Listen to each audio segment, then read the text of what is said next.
passed out earlier when she spotted Worf, probably because it was as close as she'd ever been to a black man. Jim Bob McGillicuddy here starts pestering Crusher for some drugs, which she refuses, but not offended. He kindly pats her on the ass.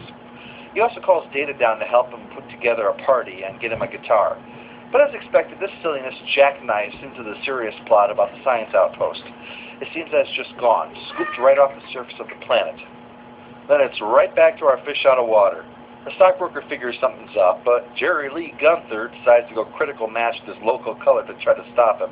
Things about swimming in their soup and telling them where the bear sits. The hell? Did he list some drugs off Crusher while he was grabbing her ass?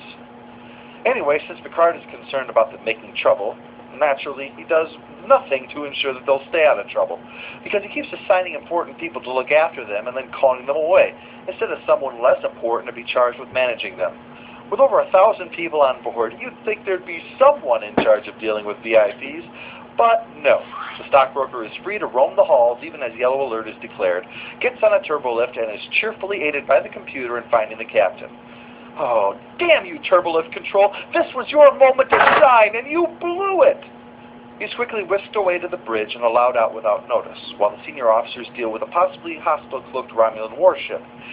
And if that's not a metaphor for Windows, I don't know what is. It's not until the stockbroker finally reveals himself that anyone bothers doing anything about it, but by then the Romulans show up. Picard orders hailing frequencies, but all this does is prompt Worf to angrily tell us his backstory about Romulans killing his parents at Kittimer, which we all know the rest.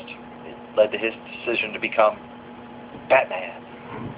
Picard, perhaps aware that Worf could snap him in half like a dry twig, shows the first sign of patience for anyone and politely asks him to establish the hailing frequency.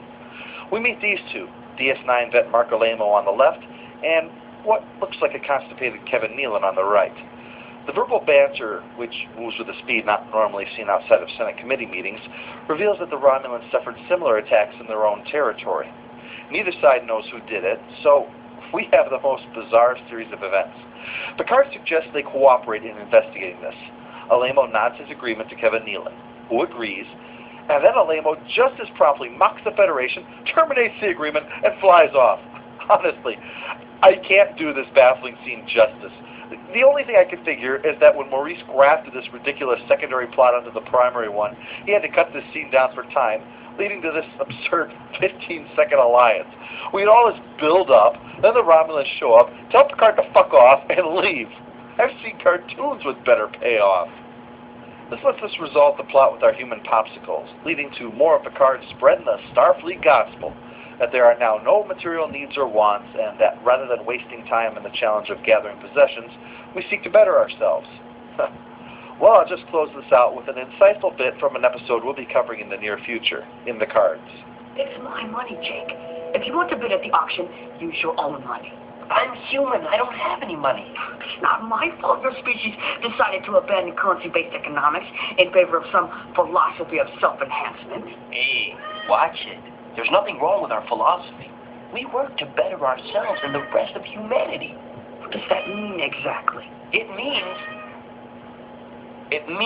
we don't need money. Well, if you don't need money, then you certainly don't need mine. Post-episode follow-up.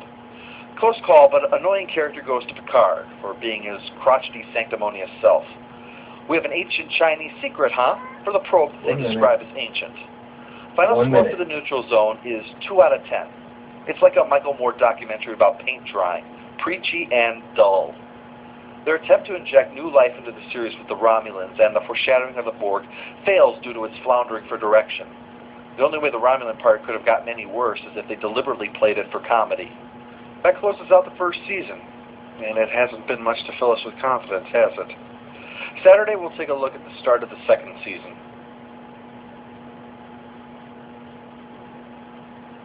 Let's see if the Braves are on. How do you cut on this TV?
Over these 2 weeks, we're going to be looking at part of the Star Trek 30th anniversary episodes.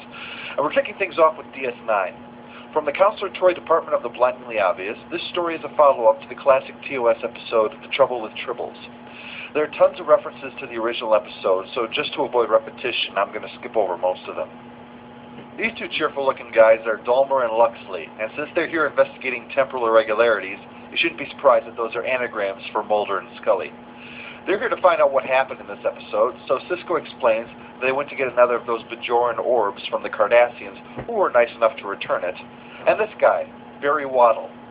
And no, I didn't make that name up. Mr. Waddle was stuck on Cardassia Prime when the Klingons attacked, and is happy to be away from the both of them, and gets to set up the making fun of Worf bit for this episode, which is usually found in any episode that attempts comedy.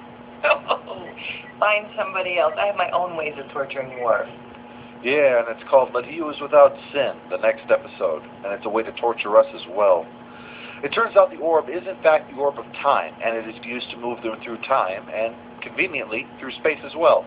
But then in Trek, space is just time's lazier brother. In awe, they see the Enterprise, the original NCC-1701. Be specific, Captain. Which Enterprise? There have been 5. 6. 5. Jonathan Archer is dead to me. Turns out that Mr. Waddle managed to overpower the usual crack Trek guards, break into the room, figure out how to make the orb send them back in time to this exact point when the Enterprise was in orbit around Station K7, then somehow was able to beam himself off the ship to enact his diabolical plan without being caught and while simultaneously wiping the record of his own beaming. Well, to try to make up for the fact that the one civilian on board managed to best them so easily, especially given that he doesn't seem the Mission Impossible type and is at least 130 years old, Worf and Odo are quick to reveal that he's really Arn Darvin, and that Barry Waddle was just an alias, meaning he chose Barry Waddle on purpose, maybe because Dork Von Weenie was already taken. Arn Darvin, you see, is actually a Klingon. He was surgically altered to pass as a human spy because when you're a Klingon and you're 5 foot nothing and weigh less than a sack of potatoes, your only options are spy or working in a Klingon court ringing the cowbell. In The Trouble with Tribbles, Kirk reveals this fact in Darvin's plot to poison the grain supply, and his arrest will cause him to be ostracized by his people. So naturally concocted the simple plan of using a cloaked Federation ship and an ancient Bajoran religious icon to travel through time and space to get his revenge. Klingon vengeance is a dish best served convoluted. With no other choice, the crew will have to go undercover to search the Enterprise and K7 to try to find him without altering history themselves, meaning it's time to break out the classic 60s gear and haircuts.